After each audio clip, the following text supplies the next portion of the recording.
Thousands of Walmart customers across the U.S. that regularly use the self-checkout lane have been getting court subpoenas, collection letters, and in some cases, arrest warrants.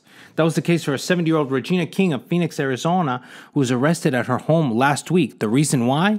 She forgot to scan in a bag of kitty litter at the self-checkout lane. Now, this is happening to a lot of people. Apparently, the system is not flagging you just because you stole a yogurt or a 12-pack of Cokes, but it's keeping track. And after you go above a certain dollar amount, boom, the system is coming after you.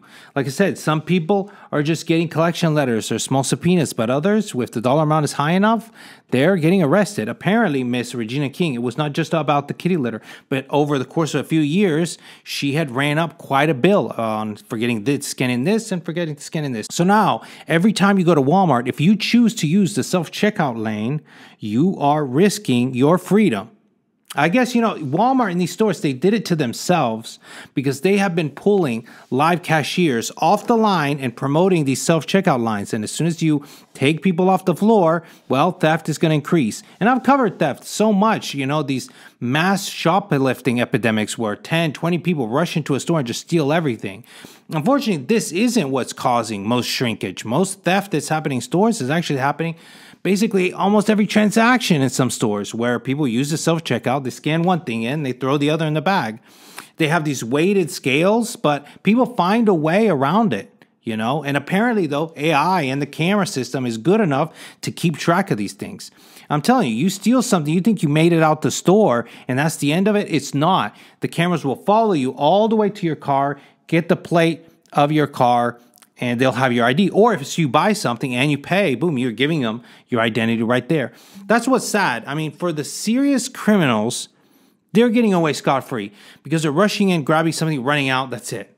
But if you're honest and you're paying and you go there and you're buying your groceries and then you forget a few things, well, you're the one they're going to come after because they have your ID, they have your address, they have all your information. So you're making it easy for them. So I would recommend trying to avoid using self-checkout lanes. I myself try to always go to a real person, but sometimes the lines are too long and I'm just buying a few things and I just want to get in and out. Well, now I'm going to be rethinking even doing that because we're talking about hundreds and hundreds and hundreds of people have been getting these subpoenas and being brought to court over forgetting to scan in some items. And you're not going to have the chance to explain yourself, okay? You're going to get a subpoena months later and you'll be like, what are they talking about? And guess what? Every person that gets caught stealing says, well, I didn't know it was an accident. So no matter what story you're going to think up to try to give an excuse to what happened, it's not going to fly, especially if it's caught you over a period of time. So play it safe and just don't use the self-checkout lane. I don't know. They should run it. It reminds me like they should run it like Amazon. Amazon stores, if you're familiar, you walk in, they know you have a Prime account. You put in your card or whatever. You walk in, you just grab whatever you want, and the system knows. It watches you, the camera. It does it by weight, I don't know what. But you grab 10 items, you just walk out the store, and it bills your account. No cashiers, no self-checkout lane, no room for error. If you don't have an Amazon account with a card on file, you're not even getting in the store. That's the future. I see that as the future. And, again, though, you can't have those in neighborhoods that are so-so because one person with an Amazon account could be walking in and then someone else pushes their way through. Then 10 people rush in. They ransack the whole place. That's why these Amazon stores are mostly in upscale neighborhoods. You're not going to see one in, bad neighborhoods in the ghetto, the hood, whatever. And it's unfortunate. It's like, you can't have nice things. There's decent people in these bad neighborhoods and they can't have nice things because everybody else is ruining it for them. I saw a guy talking about this. He was talking about how you can never find these 4 things in the hood or something, which is a bank, a grocery store, a school, or something else. And it's like, we would, but people are trashing it. They're not treating it well. Some people are ruining it for everyone. I'm a business owner. You think I'm going to open a store over there and be ransacked? No, you're not going to do it.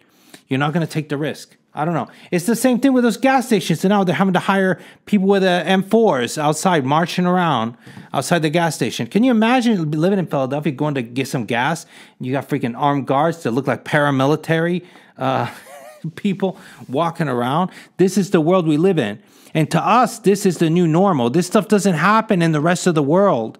It doesn't, you don't see this in Europe. You don't see this in places in Asia, mostly like Japan. You don't see this. Why is it that in America we have to live like this? You don't even see stuff like this literally in South Africa, for the love of Christ. These mass shoplifting epidemics, and it's crazy. And this gun violence and just craziness is just, it's a lot to bear. And it seems like it's getting worse and worse and worse. I don't know. What do you guys think? Are you going to keep using the self-checkout lane? Let me know what you think. As always, I appreciate you. If you haven't subscribed, please do so you don't miss a video. Thank you for watching. As always, buy red and sell green.